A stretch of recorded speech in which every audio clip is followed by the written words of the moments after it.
이제 우리 하나님 말씀 같이 살펴보시겠습니다. 로마서 6장 15절부터 23절까지 말씀입니다. 로마서 6장 15절부터 23절까지 말씀입니다. 한 절씩 교독해서 읽도록 하겠습니다. 15절 제가 먼저 읽습니다. 그런즉 어찌하리요? 우리가 법 아래에 있지 아니하고 은혜 아래에 있으니 죄를 지으리요? 그럴 수 없느니라. 너희 자신을 종으로 내주어 누구에게 순종하든지 그 순종함을 받는 자의 종이 되는 줄을 너희가 알지 못하느냐? 혹은 죄의 종으로 사망에 이르고 혹은 순종의 종으로 의에 이르느니라. 하나님께 감사하리로다. 너희가 본래 죄의 종이더니 너희에게 전하여 준 바 교훈의 본을 마음으로 순종하여 죄로부터 해방되어 의에게 종이 되었느니라. 너희 육신이 연약함으로 내가 사람의 예대로 말하노니 전에 너희가 너희 지체를 부정과 불법에 내주어 불법에 이른 것 같이 이제는 너희 지체를 의의 종으로 내주어 거룩함에 이르라. 너희가 죄의 종이 되었을 때에는 의에 대하여 자유로웠느니라. 너희가 그때에 무슨 열매를 얻었느냐? 이제는 너희가 그 일을 부끄러워하나니 이는 그 마지막이 사망임이라. 그러나 이제는 너희가 죄로부터 해방되고 하나님께 종이 되어 거룩함에 이르는 열매를 맺었으니 그 마지막은 영생이라. 같이 읽습니다. 죄의 삭은 사망이요 하나님의 은사는 그리스도 예수 우리 주 안에 있는 영생이니라. 아멘. 지난주에 있었던 일입니다. 이제 한창 이 본문을 가지고 이제 설교를 준비하고 있는 그 어간인데요. 어느 청년으로부터 이제 등기 편지가 한 통이 배달이 된 겁니다. 그 편지 안에 보니까 돈이 들어 있는데요. 적은 액수가 아닙니다. 167만 원. 그래서 이 5만 원권, 만 원권 이렇게 해가지고 두툼하게 그 167만 원의 돈이 들어 있는데요. 그 보니까 또 손편지도 썼더라고요. 정성껏 이제 손으로 편지를 썼는데 앞부분에만 좀 읽어드리겠습니다. 내용이 이렇습니다. 저는 서울에서 교회를 다니고 있는 20대 청년입니다. 교회에서 돈 문제로 집사님과 목사님이 구설수에 올랐고 지금은 이제 관로하고 사람 바라보지 않는 신앙이 되기 위해 기도했습니다. 그래서 지금은 회복되었지만 그 당시 교회가 물질적인 걸로 문제가 생기다 보니 11조는 하나님께 드리는 거지만 도저히 마음이 안 따라서 그냥 일단 모았습니다. 이렇게 시작하는 이제 내용이 쭉 열거가 되는데요. 이 봉투 안에 이제 이런 빨간 봉투가 또 안에 들어져 있는데 이게 뭐냐 보니까 여기에 이제 그 맨 위에다가 11조 봉투 이렇게 써놓고요. 이 한 면이 이제 이게 보니까 이게 2016년 상반기 동안 이분이 그 수입한 거예요. 그래서 여기 보니까 어떤 거는 3만 원, 또 어떤 건 2만 원, 또 어떤 건 만 원, 또 좀 큰 금액은 40만 원. 뭐 이렇게 이제 이 항목이 쭉 열거가 되는데요. 이 헌금들을 이제 보니까 2016년 2월 달부터 이제 그 수입을 가지고 이제 11조를 모아가지고 이 봉투에 담아온 거예요. 그 제가 이 빨간 봉투를 보는데 이 가슴이 먹먹해지는 거예요. 기성세대로서 참 부끄러웠습니다. 이 20대 청년은 어떻게 해서든 잘 믿어보겠다고 이렇게 애를 쓰는데 세상에 이렇게 모아진 이 헌금을 믿고 맡길 데가 없어가지고 이걸 지금까지 이걸 보관하고 있었다는 이게 얼마나 이게 부끄럽고 참 민망한지 그 제가 이제 아내 헌금은 이제 그 사무실로 전달해 주고는 오전 내내 이 봉투를 책상에 올려놓고 물끄러미 쳐다보는데 그렇게 자꾸 눈물이 나더라고요. 오늘 우리 같은 기성세대 또 우리 목회자들이 이 젊은이들한테 범하는 죄가 이게 뭘까? 그런 생각을 하면서 제가 참 마음이 먹먹하게 오전을 보냈는데요. 그러다가 제 마음의 결심이 뭐냐면 이 봉투를 내가 보관을 해야 되겠다. 내가 이 봉투를 책상 서랍에 넣어놓고 가끔씩 꺼내보면서 정말 내가 이렇게 애쓴 우리 젊은이들, 우리 청년들에게 근데 부끄러운 목사는 되지 말아야 되겠다. 은퇴할 때까지 정말 내가 이 청년들 보기에 부끄러운 그런 목사가 되지 않는 차원에서 이 봉투를 내가 좀 자기 다짐하는데 이걸 좀 내가 사용해야 되겠다. 이제 그런 생각을 하면서 그날 오전을 보냈었습니다. 사실 여러분, 우리가 이 땅을 살아가면서 너무나 이 죄의 유혹이 많은 시대를 살다가 보니까 이런 그 결의에 찬 자기 선포, 이게 좀 필요한 것 같습니다. 오늘 본문 로마서 6장에도 이런 그 바울의 선포가 2번이나 나오는데요. 자, 오늘 본문 6장 15절입니다. 그런즉 어찌하리요? 우리가 법 아래에 있지 아니하고 은혜 아래에 있으니 죄를 지으리요? 그럴 수 없느니라. 이 자기 선포 아닙니까? 죄에 대한.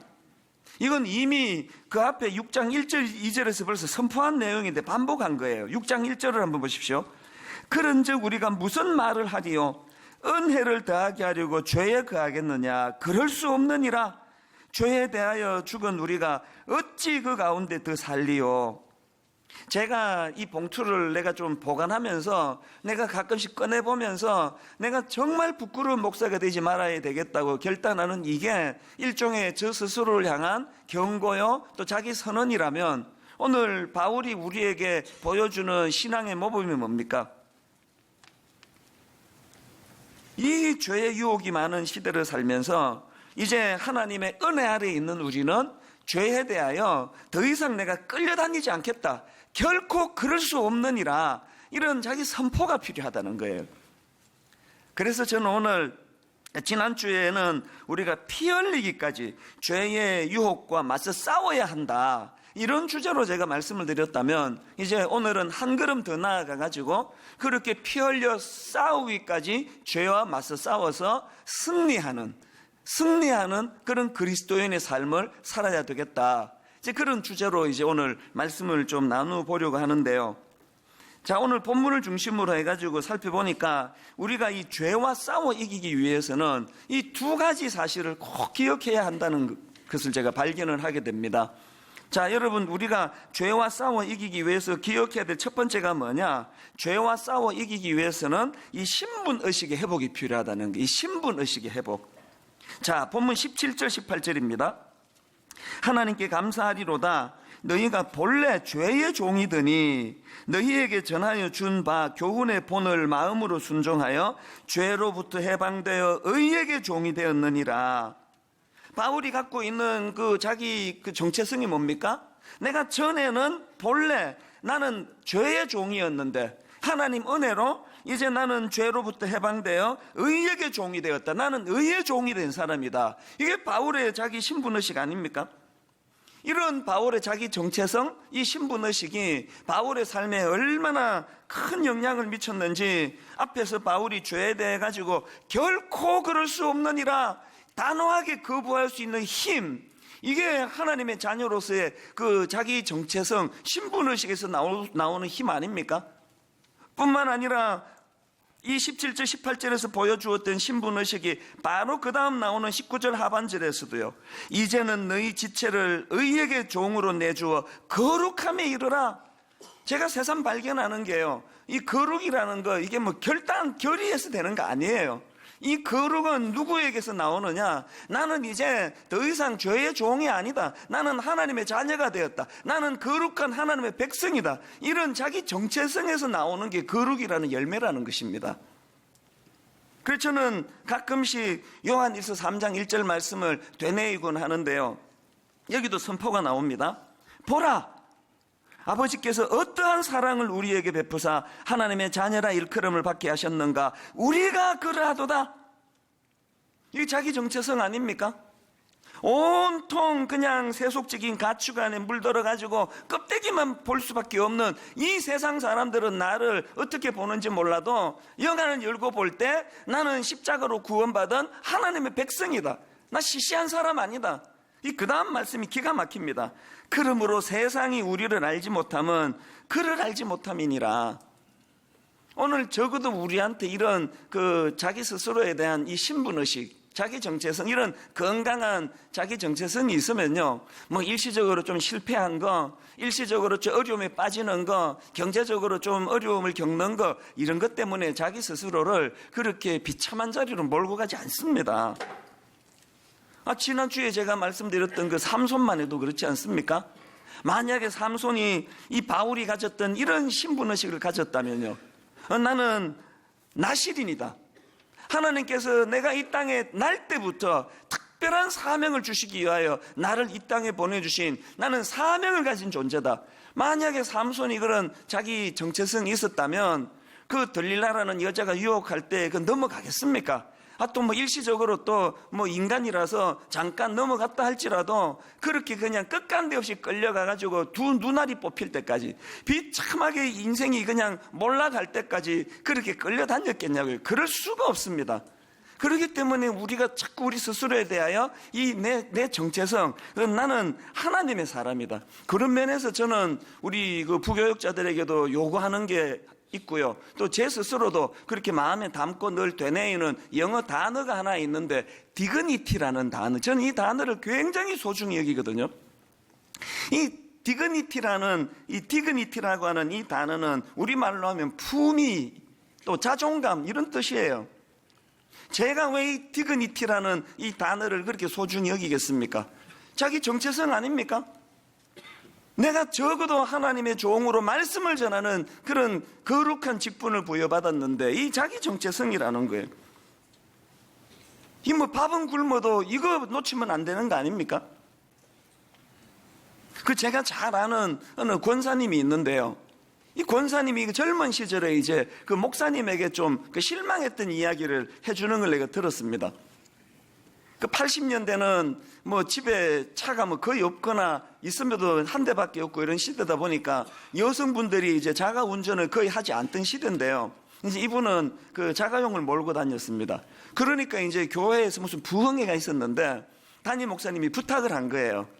집사님, 이 담임 목사님이 이제 점심을 대접해야 되는데 이 차를 갖고 있는 성도가 많지 않으니까 집사님이 좀 그렇게 좀 그 섬겨 주시면 좋겠습니다. 그래서 이제 이 권사님이 젊은 집사님 시절에 이 두 분 목사님, 담임 목사님하고 또 강사 목사님을 이제 뒤에 모시고는 이제 운전해서 식당으로 이제 간 적이 있다는 거예요. 근데 그 과정에서 이분이 목사님들한테 그 대화를 들으며 엄청 실망했다는 거예요. 어떻게 목사님들 대화가 그러냐고. 그래서 무슨 대화를 나누던데요? 그랬더니 들어보니까 뭐 별 나쁜 대화가 아니에요. 저도 하는 이야기고 우리 목사님들 모이면 그런 얘기 나누는 그런 이야기를 하더라고요. 이게 그렇게 실망스러운 내용이 아닌데 왜 이분은 그날 목사님들의 대화를 보면서 그렇게 실망을 했을까 생각해 보니까 이게 기대감의 문제 아닙니까? 이 젊은 집사님 생각에 이제 두 목사님의 대화는 자기들이 하지 않는 홀리 그런 대화를 할 줄 알았더니 그냥 자기들하고 똑같이 뭐 먹는 문제, 자는 문제, 입는 문제 그런 대화를 하니까 그게 실망이 되더라는 거예요. 이게 그 기대감의 문제 아니겠습니까? 그래서 저는 우리 교회 그 부목사님들한테 항상 하는 얘기 이거예요. 지금 하나님은 그리고 성도님들은 우리를 이 어려운 영적 전쟁에 고급 장교로 생각하고 계시는데 우리는 우리 스스로를 지금 이등병처럼 생각하는 거 아니냐? 여러분들이 저 같은 목회자한테 요구하는 게 뭐예요? 자기는 막 그렇게 고급 자동차 몰고 다니고 막 외제차도 타고 하면서 오늘 제가 여러분한테 이제 뭐 교회도 커지고 해서 이제 앞으로는 저는 그 벤처를 타기로 했습니다. 벤처를 살 계획이에요. 그러면 여기 한 80%는 시험에 빠지고요. 이 중에 한 50%는 교회를 옮기려고 그럴 거예요. 이제 저 목사가 타락해가지고 이제 슬슬 교회를 옮길 때가 됐다. 아마 그러실 거예요. 왜 자기는 그 고급 외제 승용차를 아무 생각 없이 타면서 제가 타면 안 되느냐고. 이 기대감의 문제, 기대감.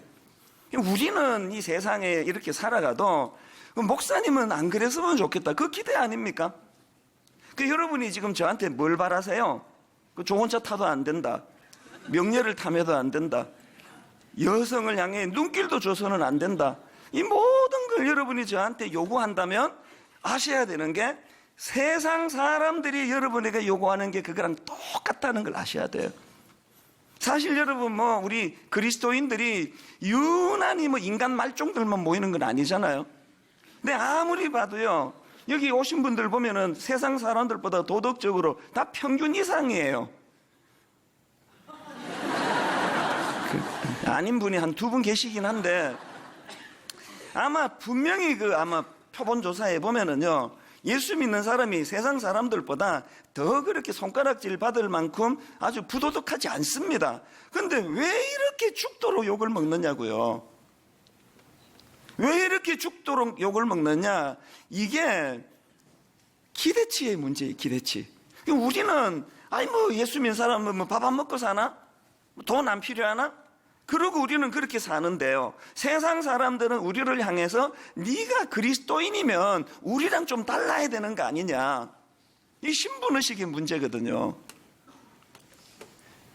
우리가 죄와 싸우기 위해서 회복해야 되는 가장 중요한 의식이 있다면 이 자기 정체성의 신분의식. 저는 그게 실제적으로 내 삶에서 많은 도움을 주는 걸 느낍니다. 운전하고 가다가 보면은 막 열받게 하는 운전자들이 한둘입니까? 세상에 그냥 그렇게 급브레이크하게 만들고 막 쏙쏙 끼어들고 이러면요, 또 제가 또 이게 다혈질, 또 한성질하는 거 아닙니까? 열받아가지고 그냥 퍼부어 주려고 차문을 내리다가 참 나 목사지. 그래서 도로 올린 적이 한두 번이 아니에요. 이게 신분의식이에요, 이게. 이게 본능적으로 혈기가 날 때 그냥 맞상대해가지고 막 들이퍼붓고 싶어가지고 문까지 실제로 내리는 것까지 가다가 외모를 슬그머니 도로 올리겠습니까? 내 존재감, 정체성, 나는 강단에서 말씀 전하는 목사지. 누구랑 싸우려고 하다가도 내 이 신분의식이 떠오르면은요, 그게 다 해결이 되는 경우를 많이 경험했습니다. 이게 자기 정체성이라는 거예요. 여러분에게 이런 디그니티, 하나님의 자녀로서의 이 정체성이 있느냐, 이 점검을 해야 되는 거예요. 그런 면에서 저는 성경에서 제가 참 두려워하는 성경 구절이 하나 있는데요. 요나스 1장 6절입니다. 선장이 그에게 가서 이르되 자는 자여 어찌함이냐, 일어나서 내 하나님께 구하라. 혹시 하나님이 우리를 생각하사 망하지 아니하게 하시리라 하니라. 이 말씀의 배경이 어떻냐 하면은요, 지금 선지자라는 요나가 하나님 말씀에 불순종해가지고 니느웨로 가라는 말씀의 정반대길 다시스로 지금 도망가고 있는 중에 배를 타고, 그러다가 풍랑을 만나 죽을 고생하는 와중에 이게 지금 하나님 안 믿는 선장에게 하나님의 종이라는 선지자 요나가 꾸지람 듣고 있는 장면이에요. 자, 배경을 이제 아시고 우리 6절을 다시 한번 보세요. 요나스 1장 6절. 선장이 그에게 가서 이르되 자는 자여 어찌함이냐, 일어나서 내 하나님께 구하라. 야, 이 비참한 상황 아닙니까? 세상에 그 선지자라는 사람이 하나님 안 믿는 사람에게 그 하나님 똑바로 믿어라 이거 아닙니까? 그 제 생애에 정말 이런 일은 내가 일어나지 않기를 바랍니다. 제가 도덕적인 무슨 짓을 저질러 가지고 안 믿는 사람에게 너 목사질 똑바로 해라, 내가 이런 손가락질을 받는 일이 내 인생에 일어나지 않기를 바란다는 거예요. 그러나 여러분, 가슴 아프게도 오늘 한국교회의 현실을 보면은 바로 이 요나스 1장 6절 말씀이 충만한 상황 아닙니까? 지금 세상이 교회를 얼마나 꾸지람합니까? 세상이 교회를 얼마나 비난합니까? 교회 정신 차리라고. 지금 맛을 잃은 소금 같다고, 빛을 잃은 전구 같다고. 이게 너무너무 우리 자존심을 상하게 하는 이 현실을 하나도 자존심이 안 상한, 그게 병든 거예요. 자존심이 찢어져야 돼요. 수치로 가득 차야 돼요. 어떻게 하나님의 택한 선지자, 그것도 엄청난 사명을 받은 그 선지자 요나가 하나님 안 믿는 그 선장에게 이렇게 대놓고 꾸지람을 들을 수가 있는가? 그래서 여러분, 우리가 죄와 싸우기 위해서는 내가 그리스도인이라고 하는 이 신분의식을 회복해야 되는데요. 자, 근데 여러분, 여기서 제가 말씀드리는 이 신분의식에 대해서 오해하시면 안 됩니다. 죄와 싸워 이기기 위해서는 신분의식을 회복해야 된다는 이 말씀을 잘못 듣고, 맞아, 나 예수 믿는 사람에게 주먹을 불끈 쥐고 내 한번 제대로 살아봐야지, 이 결의하라고 드리는 말씀이 아니에요. 이 로마서 6장의 9절을 보면요, 이 신분의식이 무엇으로 연결이 되는가 하니까 그리스도와의 연합으로 연결되는 걸 볼 수가 있습니다. 자, 로마서 6장 3절을 보십시오. 무릇 그리스도 예수와 합하여 세례를 받은 우리는 그의 죽으심과 합하여 세례를 받은 줄을 알지 못하느냐.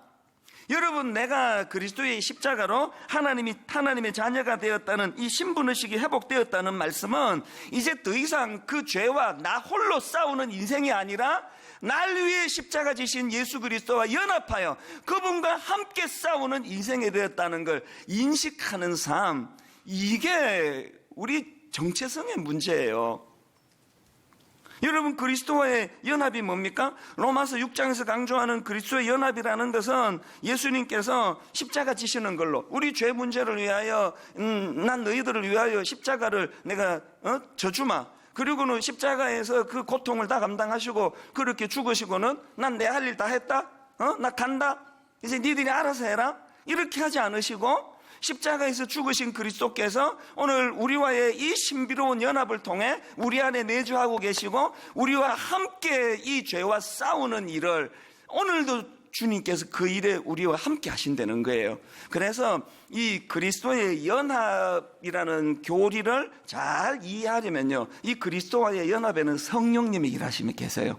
성령님은 오늘도 우리가 홀로 싸우는 인생이 아니라 십자가 지신 예수 그리스도, 그분을 소개하는 역할을 하고 계시거든요.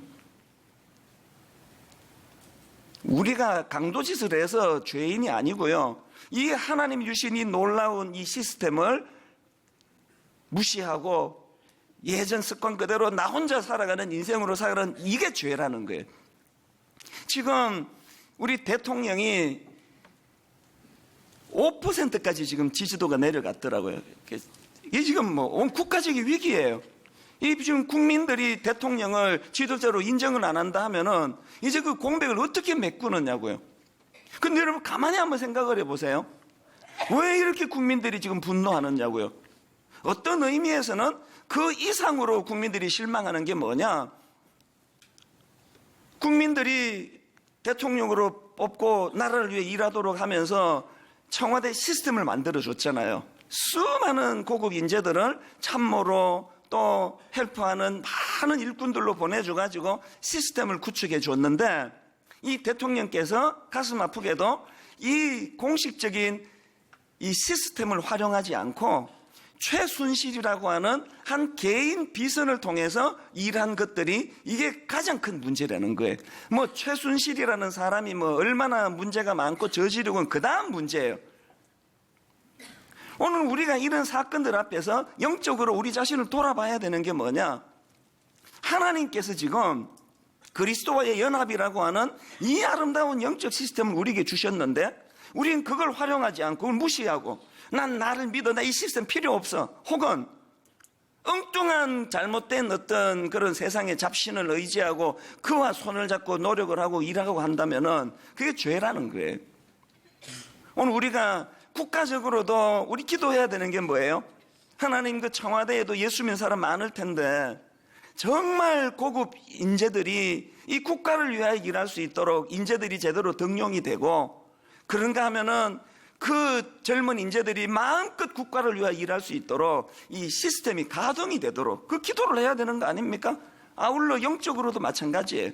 그리스도의 연합이라는 이 시스템이 가동이 돼서 이제 나 홀로 싸우는 죄와의 싸움이 아니라 내 안에 계시는 예수 그리스도, 그분과 연합하여 이제 홀로 싸우는 싸움에서 맛보지 못하는 이 죄의 세력을 싸워 이기는 능력을 맛보는 그런 저와 여러분 되시기를 바랍니다.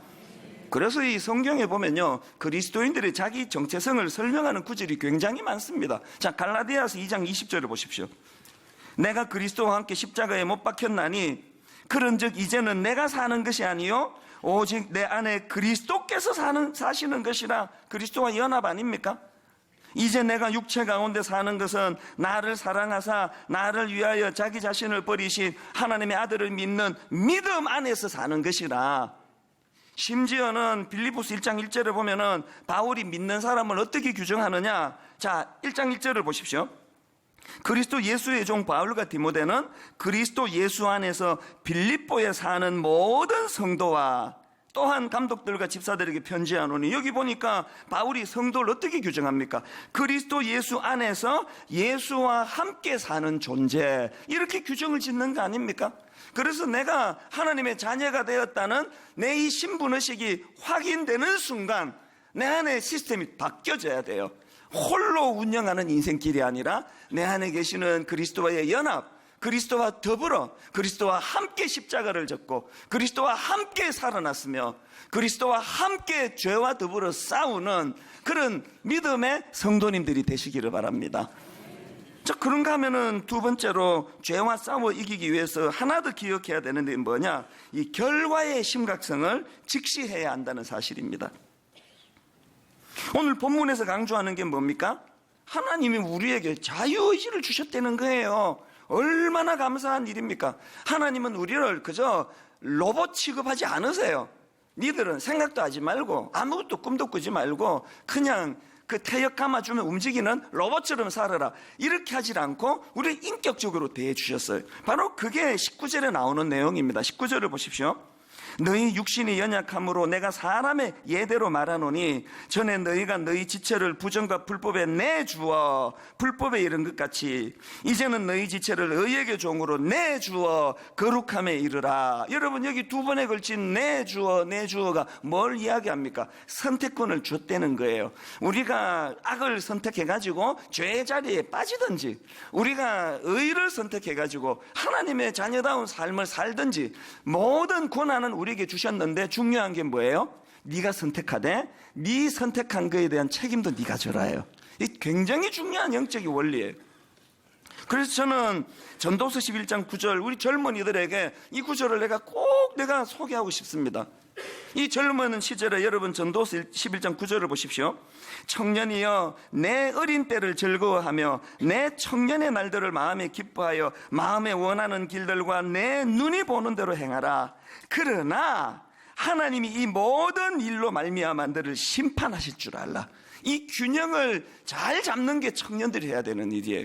여러분, 이 젊음을 하나님 주신 이 놀라운 이 풍성한 인생을 여러분 원하는 대로 즐기세요. 기뻐하세요. 누리세요. 어떤 제한도 없습니다. 모든 자유를 여러분에게 다 주셨습니다. 그러나 여러분이 선택한 것에 대한 책임은 반드시 여러분이 지게 돼 있다는 게 인생의 법칙이에요. 자, 그러면 우리가 선택한 것에 대하여 어떤 책임을 우리가 져야 됩니까? 두 가지로 제가 정리를 해봤는데요. 여러분, 우리가 선택한 것에 대해서 첫째로요, 우리가 선택한 것에 대한 지배를 받게 돼 있다는 것입니다. 16절을 다시 보십시오. 너희 자신을 종으로 내주어 누구에게 순종하든지, 그 다음 보세요. 그 순종함을 받는 자의 종이 되는 줄을 너희가 알지 못하느냐. 내가 선택하면 그 선택한 것에 내가 영향을 받는다, 지배를 받는다는 거예요. 우리 대통령이 청와대에 있는 그 시스템을 활용하지 않고 최순실이라고 하는 그 어떤 그 사람의 영향을 받았다 하는 것은 우리가 알잖아요. 대통령이 그 사람의 영향을 계속 받아왔다는 걸 우리가 알고 있는 거 아닙니까? 영적으로 같은 이야기예요. 여러분은 지금 누구의 영향을 받고 삽니까? 그게 여러분이 택한 거예요. 그래가지고 여러분 미국 작가 소코트 피츠제랄드라는 이름을 가진 작가가 했던 유명한 말 아마 다 아실 거예요. 이렇게 이야기했습니다. 처음에는 내가 술을 마시고, 다음에는 술이 술을 마시고, 그 다음에는 술이 너를 마신다. 이런 소코트라는 작가가 한 말이 아니라도 저 어릴 때 우리 어른들이 이런 이야기 하는 건데 많이 들었습니다. 나중에는 술이 너를 마신다. 뭐예요? 내가 술을 선택했더니 내가 술의 지배를 받더라는 이야기 아닙니까? 이건 죄 문제도 마찬가지예요. 탈무드에 이런 말이 있습니다. 죄악은 처음에는 손님처럼 겸손하지만 그대로 두면 주인 행세를 한다. 죄의 유혹은요, 손님처럼 달콤해요. 죄의 유혹은 끊을 수 없는 매력으로 다가와요. 그러나 내가 그것을 선택하는 순간 내 주인 노릇을 하는 거예요. 오늘 이 시대에 일어나는 일들을 한번 보십시오. 제가 최근에 아주 흥미로운 머리 기사를 하나 봤는데요. 머리 기사가 이렇습니다. 기껏 무료 와이파이를 깔았더니 대부분 포르노 사이트 접속. 이게 또 무슨 내용인가 봤더니요, 지금 구글이나 그 페이스북에서 이 저개발 국가를 상대로 참 좋은 일을 합니다. 이제 무료 와이파이를 지금 보급해서 인터넷을 마음껏 쓰도록 그렇게 해가지고 이제 그 저개발 국가 중에 하나인 인도에다가 인도의 그 기차역 23군데에다가 무료 와이파이를 설치했대요. 그리고는 이제 시간이 지나가지고 이 사람들이 주로 어떤 그 사이트를 많이 들어가 보는가 봤더니 참 놀랍게도요. 인도 사람들이 무료 와이파이 대부분을 포르노 사이트에 들어가고 이게 이해가 안 돼. 아침에 출근하면서 그게 보여집니까 그게? 기가 막힌 결과가 일어났다는 얘기예요. 뭘 이야기하겠습니까? 지금 현실적으로 이 죄의 권세에 끌려다니고 있는 현대인들의 모습을 그대로 보여주는 거 아닙니까? 여러분은 어디에 끌려다니고 있습니까? 그게 여러분이 선택한 거라는 거예요. 여러분이 그리스도의 은혜 아래 영향을 받으면 여러분은 그걸 선택했다는 뜻이에요. 오늘 이 시대가 얼마나 가슴이 아픕니까? 제가 아는 미국에 사는 어떤 젊은 부부, 참 신실한 부부인데요. 어떻게 하다가 이혼을 하게 된 거예요. 그게 참 저도 마음이 아팠는데, 그 아버지가 책임감이 강한 사람이니까 그 어린 아이들에게 너무 미안해 하는 거예요. 너무너무 미안해, 어쩔 줄을 모르는데요. 그 아들이 이런 얘기를 하더니 초등학교 다니는 애가 아빠를 위로해 주면서, 아빠 괜찮아. 자기가 자기 반의 그 클래스 애들을 다 이렇게 살펴보니까 부모님이 이혼한 애들이 반이 넘는다 그러더라고. 나만 그런 게 아니니까 아빠 괜찮다고 자기 아빠를 위로해 주는데, 그 어린애가 너무너무 대견하면서도 그 통계가 너무 가슴 아픈 거 아닙니까? 이 세상이 어쩌다 이렇게 됐을까요? 우리가 선택한 것에 대한 결과라는 거예요. 오늘 이 엄청난 성적인 죄악을 우리가 선택했더니 가정이 붕괴되는 죄의 올무에 지금 놓여있는 현실이라는 겁니다. 그래서 우리가 이 선택을 두려워해야 된다 그러는 거고요. 그런가 하면은 두 번째로 우리가 선택한 것을 왜 두려워해야 되느냐? 우리는 우리가 선택한 것에 대한 결말을 두려워해야 돼, 결말. 자, 16절의 결말을 한번 보십시오. 너희 자신을 종으로 내주어 누구에게 순종하든지 그 순종함을 받는 자의 종이 되는 줄을 너희가 알지 못하느냐? 혹은 죄의 종으로 사망에 이르고, 이게 죄의 유혹을 택한 사람들의 결말이에요. 그 다음에 혹은 순종의 종으로 의에 이르느니라.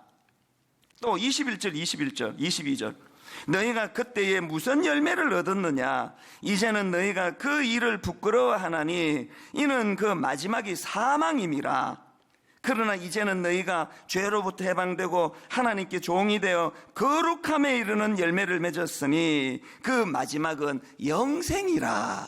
여러분, 이 결말의 차이를 아시겠습니까? 그리고 우리가 잘 아는 23절도 마찬가지입니다. 죄의 싹은 사망이요 하나님의 은사는 그리스도 예수 우리 주 안에 있는 영생이니라. 근데 여러분, 여기서 중요한 게 뭐냐 하면은요, 23절의 이 말씀을 다시 한번 보세요. 여기 보니까 죄의 싹은 사망이요 했는데, 이 싹이라는 것은요, 원어로 보면은 이 군인의 생계비와 관련된 단어예요. 그래서 여기 나오는 이 싹은 우리말로 하면 배급, 지불, 보상, 이런 뜻으로 번역할 수 있는 단어인데요.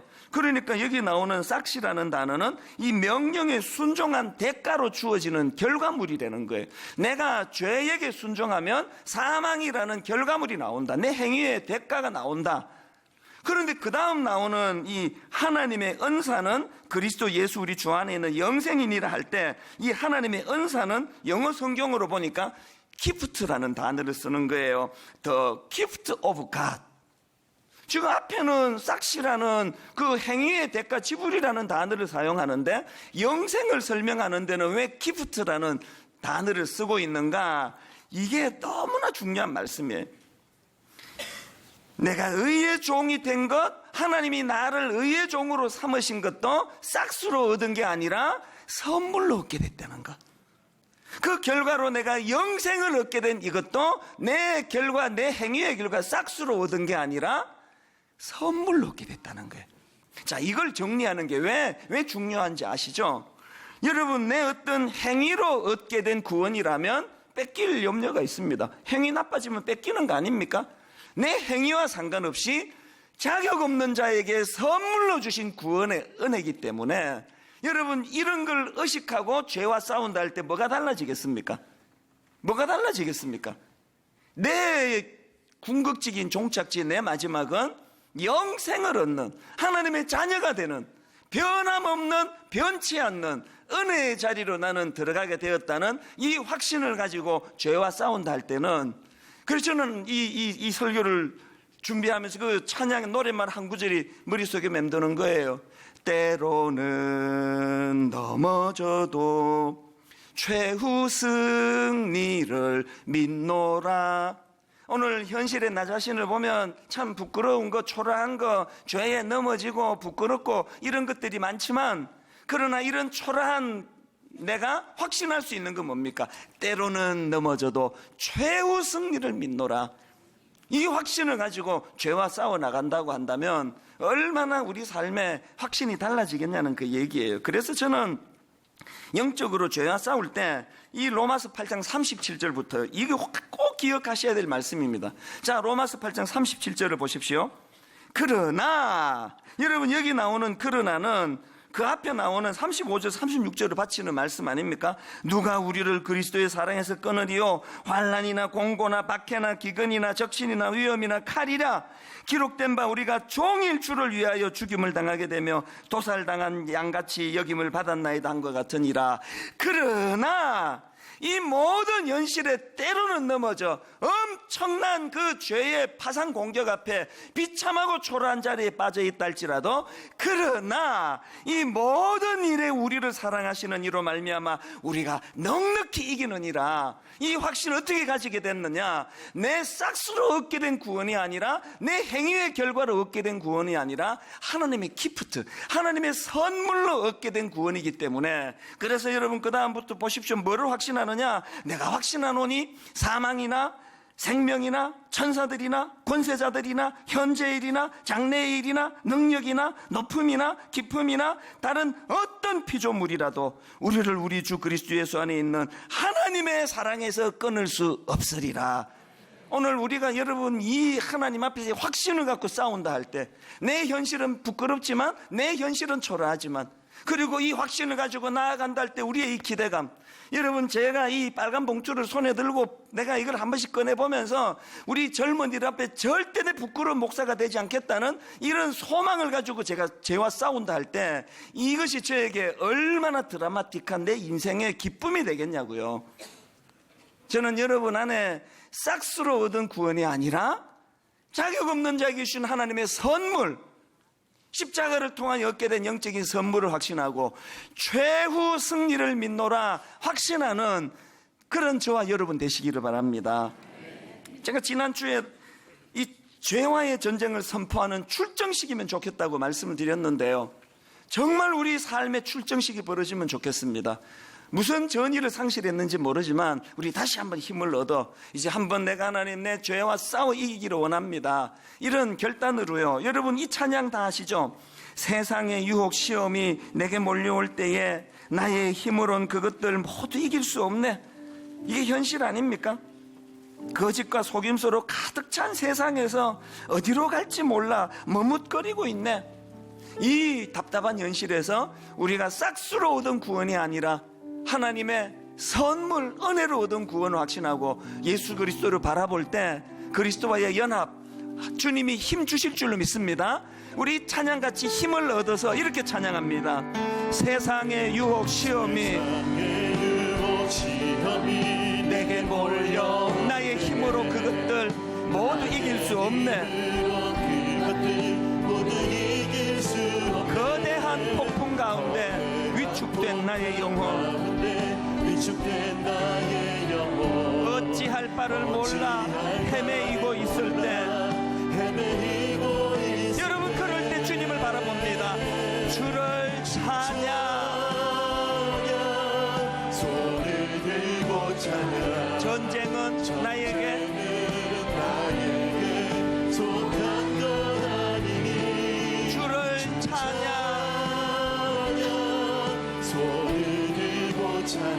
전쟁은 하나님께 속한 것이니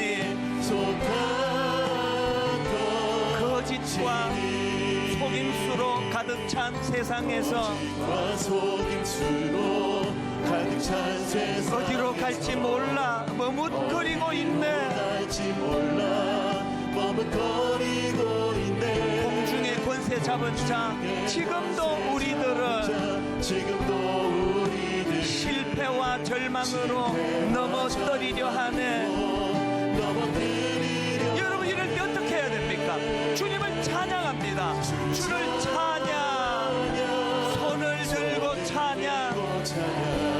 전쟁은 나에게 속한 것 아니니 주를 찬양, 손을 들고 찬양. 전쟁은 하나님께 속한 것이니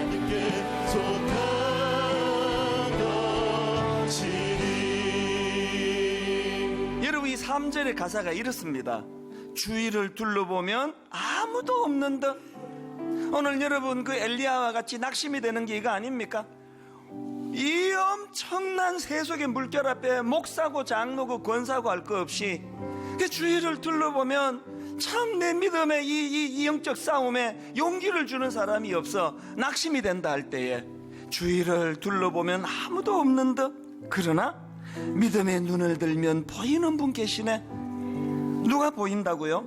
지금도 내 안에서 역사하고 계시는 사망과 어둠의 권세 물리치신 예수님, 그리스도와의 연합을 통하여 하나님, 이제 나 홀로 싸우는 싸움이 아니라 이제 하나님 내 안에 계시는 예수 그리스도, 그분과 더불어 이 죄의 유혹과 싸워 이기기를 원합니다. 우리 3절 찬양할 때 한번 출정식하는 마음으로 하나님 앞에 결의하고 결단하며 우리 한 번 더 이렇게 찬양합니다.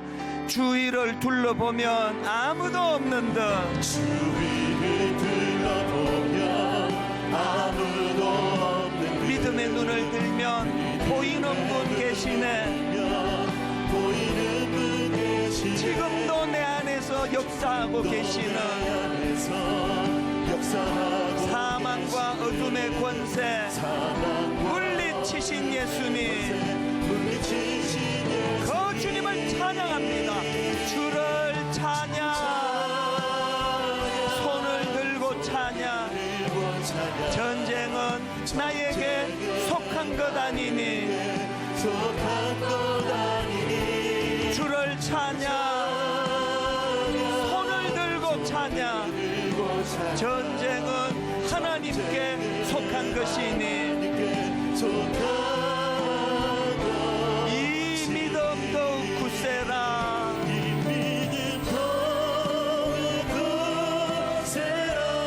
주가 지켜주신다. 어두운 밤에도 주의 밝은 빛 인도하여 주신다. 주님이 뜻하신 일 헤아리기 어렵더라도 그러나 내가 확신하는 한 가지, 언제나 주 뜻 안에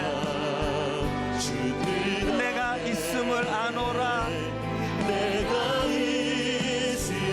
여러분이 말씀의 능력을 아십니까? 사랑의 말씀들이 더욱 나를 더욱 새롭게 하니. 여러분 기억하십시오. 때로는 넘어져도 최후 승리를 믿노라. 아멘. 이 믿음 가지고 이 믿음 너무 굳세라. 주가 지켜주신다. 어두운 밤에도 주의 밝은 빛 인도하여 주신다. 우리 마지막으로 확신을 가지고 이 믿음 더욱 굳세라. 그리스도와의 연합입니다. 주가 지켜주신다. 어두운 밤에도 주의 밝은 빛 인도하여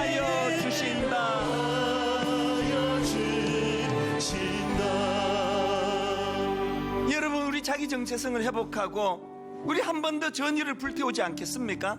나 더 이상 내 죄에게 끌려다니지 않겠다. 더 이상 내가 이 죄가 나를 지배하도록 내 방치하지 않겠다. 그리스도와의 연합을 통하여 하나님 만들으신 놀라운 아름다운 시스템을 가지고 이제 내가 하나님 앞에 죄에게 전쟁을 선포하고 출정식을 벌이기 원하는데, 여러분 기도하기 전에 한번 저를 따라 큰 소리로 이렇게 선포해 주시기 원합니다. 때로는 넘어져도 최후 승리를 믿노라. 최후 승리를 믿노라. 때로는 넘어져도 최후 승리를 믿노라. 최후 승리를 믿노라. 우리 한 목소리로 같이 기도하시겠습니다. 살아계신 하나님 아버지, 때로는 넘어져도 최후 승리를 믿노라. 그리스도께서 허락하신 그 은혜의 능력으로 아버지 하나님 그것을 가능함을 믿습니다. 하나님 아버지, 살아계신 하나님 아버지, 넘어지고 쓰러질 수밖에 없는 인생을 아버지 하나님의 놀라운 사랑 때로는 넘어져도 최후 승리를 믿노라. 싹수로 얻은 구원이 아니라 자격 없는 자에게 하나님의 선물, 하나님의 선물로 얻게 된 영생이고 구원이 오니 아버지, 나는 최후 승리를 믿습니다. 최후 승리를 저는 믿사오니 그리스도와의 연합을 통하여 그리스도와 더불어 싸워나가기를 원하오니 하나님 은혜 주시기 원합니다. 하나님 아버지, 현실이 참 부끄럽습니다. 우리 젊은 크리스찬들 앞에 민망합니다. 저렇게 잘 믿어보려고 애쓰는 젊은이들 앞에 교회가 도대체 저들에게 낙심받게 시켜주지 않는 현실입니다만, 그러나 오늘의 내가 초라하다 할지라도 때로는 넘어져도 최후 승리를 믿는 믿음은 하나님이 구원의 은혜의 역사가 내 수고의 공로, 내 애씀의 공로 싹수로 얻은 것이 아니라 하나님의 선물로 받게 된 것임을 믿기 때문입니다. 하나님의 선물로 받은 이 은혜의 구원이기 때문에 아버지, 우리는 결국은 주님의 은혜의 승리, 최후 승리, 영생의 자리로 나아갈 줄로 믿사오니 오늘 내 자신을 보고 참 초라하고 낙심이 되고 기운이 빠진다 하더라도 다시 한번 전의를 불태우며 그리스도와 연합하여 주님과 더불어 죄에게 전쟁을 선포하며 한 번 더 아버지 싸울 의지를 허락해 주시고 싸워 이길 확신을 허락하여 주시옵소서. 예배가 주는 능력을 맛보면서 이번 한 주간 동안 그렇게 승리의 자리로 나아가도록 인도해 주시기 원하옵고 예수님 이름으로 기도드립니다. 아멘. 다 자리에서 일어나셔서 우리가 십자가 앞으로 나가야 됩니다. 보혈을 지나 하나님 품으로, 보혈을 지나 아버지 품으로, 보혈을 지나 하나님 품으로, 보혈을 지나 아버지 품으로, 보혈을 지나 하나님 품으로 한 걸음씩 나가네. 존귀한 주 보혈이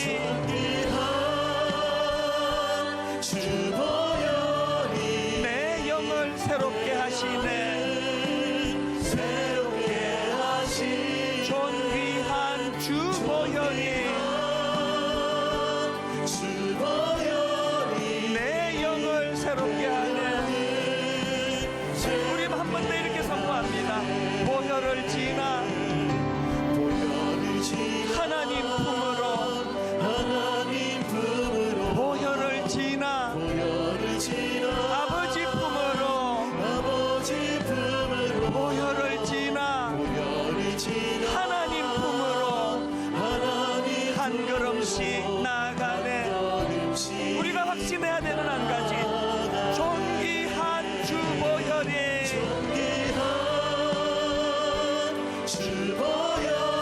내 영을 새롭게 하시네. 존귀한 주 보혈이 내 영을 새롭게 하네.